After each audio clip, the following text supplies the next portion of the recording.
সকাল থেকে একটা কাজ করে চা চিনি দিয়ে আসুন, কি চা এটা কে খাবে? আরে চিনিটা দিতে ভুলে গেছি, বাচ্চাটার কাজ করছিলাম, আমি তো চিনি দিয়ে ভুলে দিচ্ছি। এই তো খাও না।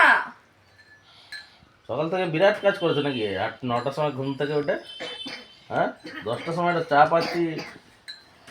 আরে আমার শরীরটা খারাপ, একদিন না হয় একটু লেট করে উঠেছি, কি হয়েছে তাতে?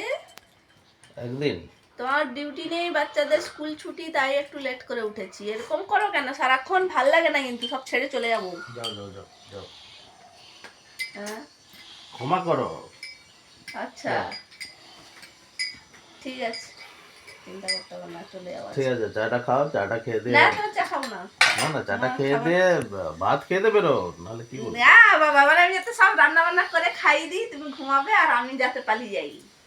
হ্যাঁ যাও, এবার কি আছে, যাও গিয়ে আরাম থাকো, কদিন থেকে দেখো কত ধানে কত চাল, কি?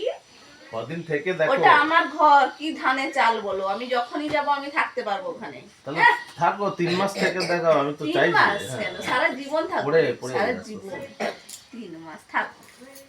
ঠিক আছে।